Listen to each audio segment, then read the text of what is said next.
Hi student, मैं सुभान पठान और आप देख रहे हैं मेरा चैनल पठान एजुकेशन। तो जैसे कि आप सभी जानते हैं, मैं क्लास 10th का मैथ और साइंस पढ़ाता हूं और आज हम हाजिर हैं एक मोस्ट इम्पोर्टेंट वीडियो के साथ, जिसमें आज हम बताएंगे क्लास 10th साइंस में 35 महत्वपूर्ण प्रश्न, वो टॉपिक, वो प्रश्न जो हर साल पूछे जाते हैं। तो अगर आपने अभी तक साइंस में कुछ नहीं पढ़ा है तो आप इन 35 टॉपिक को पढ़कर, इन 35 क्वेश्चनों को कर कर पूरी किताब में आप आराम से अपने 70 में से 65 नंबर पक्के कर सकते हैं। अगर आपने अभी तक कुछ नहीं पढ़ा है तो ये वीडियो इम्पोर्टेंट होने वाली है। वीडियो को लास्ट तक देखना, वीडियो को स्किप बिल्कुल मत करना। तो अगर आप हमारे चैनल पर नए हो तो चैनल को सब्सक्राइब कर लेना और बेल आइकन की घंटी को प्रेस कर लेना, ताकि मैं जो भी इस प्रकार की वीडियो अपलोड करूं उसका नोटिफिकेशन आपके पास पहुंचे और आप उस वीडियो को सबसे पहले देख सकें। तो आइए हम आज की वीडियो स्टार्ट करते हैं। तो सबसे पहले आपको पता होगा कि आपकी बुक में 3 पार्ट हैं। सबसे पहला जो पार्ट है 1 से लेकर चैप्टर नंबर 6 तक, वो का है, उससे केमिस्ट्री कहते हैं। क्या कहते हैं? केमिस्ट्री। तो केमिस्ट्री में आप देखते हैं कौन कौन से क्वेश्चंस इंपॉर्टेंट हैं। अगर मैं बात करूं पहला क्वेश्चंस, तो पहले क्वेश्चंस में अपचयन तथा उपचयन अभिक्रिया, अपचयन तथा उपचयन अभिक्रिया इंपॉर्टेंट टॉपिक है और ये अभिक्रियाएं ज़्यादातर बोर्ड में पूछी जाती हैं। तो इसलिए आपको ये दोनों अभिक्रिया उदाहरण सहित आपको अच्छी तरीके से तैयार कर लेनी है। ओके, एक एक उदाहरण भी आपको याद कर लेना है। उसके बाद अगर मैं बात करूं दूसरा क्वेश्चन, ऊष्मा क्षेपी तथा ऊष्मा शोषी अभिक्रियाएं, ये भी अभिक्रियाएं इंपॉर्टेंट हैं और इनसे रिलेटेड भी क्वेश्चंस एग्जाम में पूछे जाते हैं। तो इसलिए उदाहरण सहित आप इन दोनों अभिक्रियाओं को भी अच्छी तरीके से तैयार कर सकते हैं। ओके, और उसके बाद में अब मैं बात करता हूँ क्वेश्चन नंबर 3 की। क्वेश्चन नंबर 3 क्या है? रासायनिक समीकरण संतुलित करना। तो आपको कुछ रासायनिक समीकरण मिलती हैं, उन्हें आपको संतुलित करना होता है।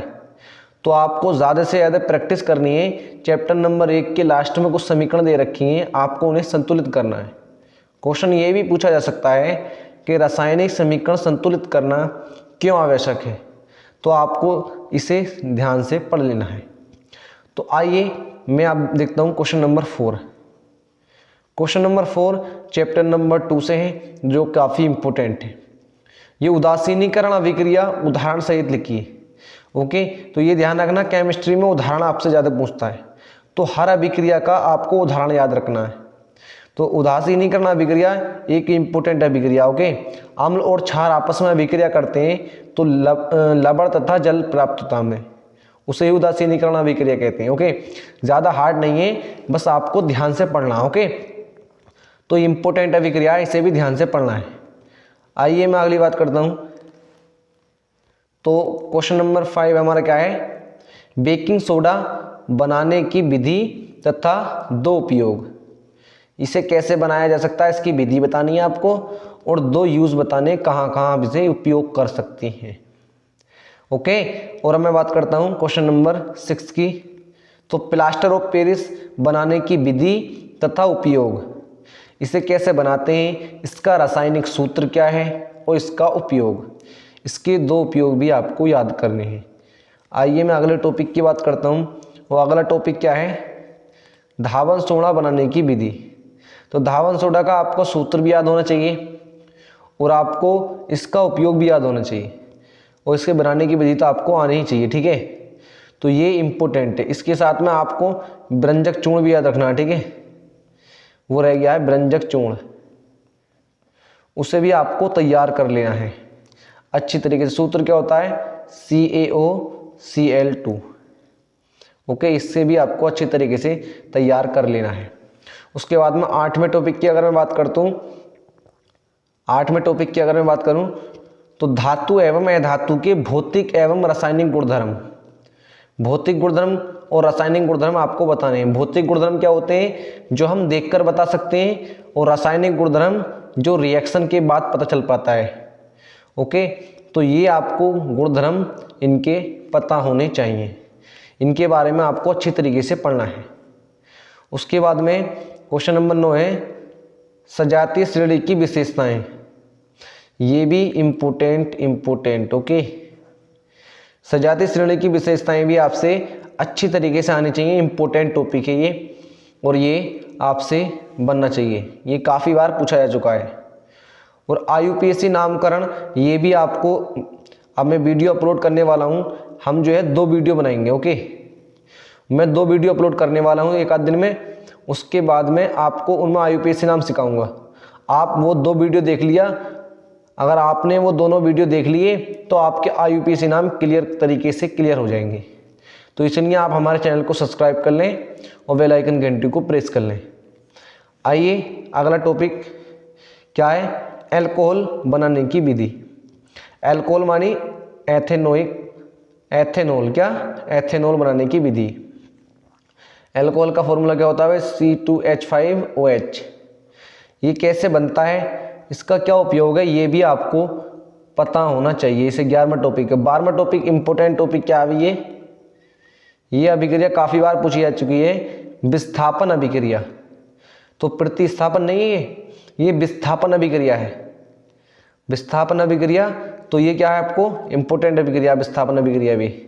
और एक अभिक्रिया क्या है यहाँ पर जो इससे भी इंपॉर्टेंट है, वो है प्रतिस्थापन अभिक्रिया। प्रतिस्थापन अभिक्रिया,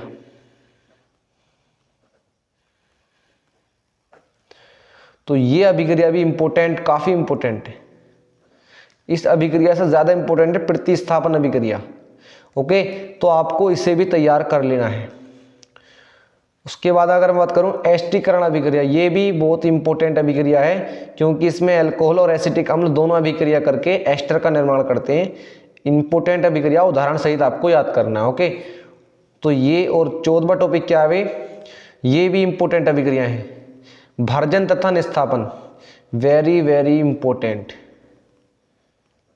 ओके।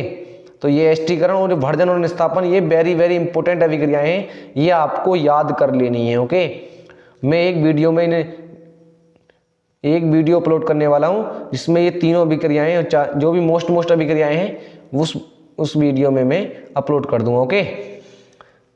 उसके बाद में 15वां टॉपिक क्या है, विद्युत अपघटनी परिष्करण, जिसमें अशुद्ध धातुओं को शुद्ध किया जाता है, वही है विद्युत अपघटनी परिष्करण। इसे आपको डीपली लिखना है ओके। तो ये भी एक इम्पोर्टेंट टॉपिक है। तो केमिस्ट्री में आपको कितने टॉपिक पढ़ने हैं, 15 टॉपिक।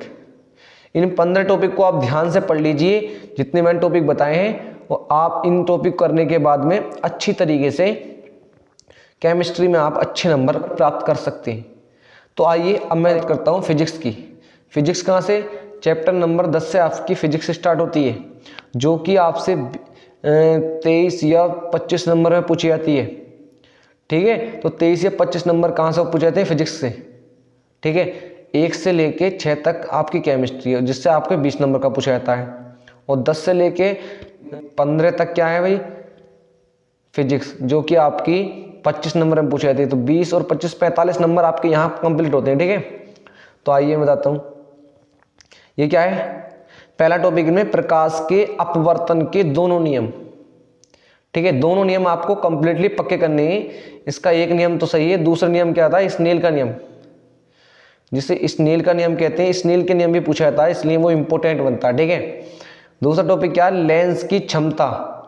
लेंस की क्षमता एक इंपॉर्टेंट टॉपिक है, 2 नंबर में क्वेश्चन यहाँ से पूछा जाता है। ठीक है, और उसके बाद में तुम्हें पता है चैप्टर नंबर 10 से न्यूमेरिकल्स 100% न्यूमेरिकल्स बनेगा बिल्कुल, क्योंकि 10 आपको पता होना चाहिए फिजिक्स में न्यूमेरिकल्स आते हैं, मतलब सवाल, और सवाल आपसे आने चाहिए। ओके, तो न्यूमेरिकल्स की आपको अच्छी तरीके से प्रैक्टिस करनी है, इसलिए मैंने 18वां टॉपिक क्या करा है, न्यूमेरिकल्स।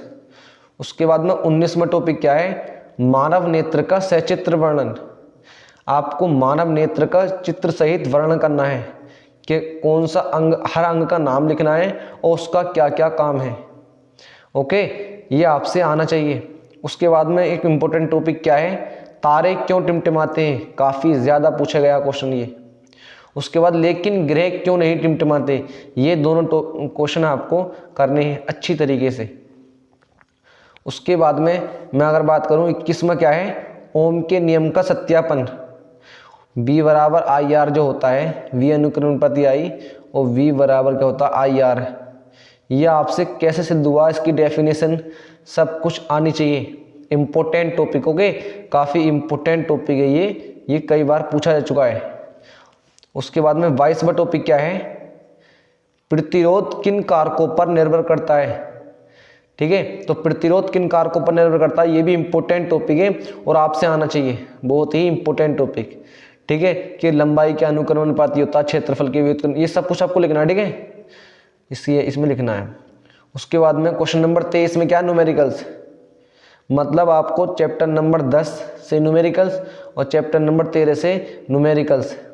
ठीक है, इसलिए ये क्या है, वो सॉरी 12 से इंपॉर्टेंट न्यूमेरिकल्स आपसे बनने चाहिए। ठीक है, उसके बाद में अगर मैं बात करता हूँ 24वां टॉपिक क्या है, जूल के तापन का नियम।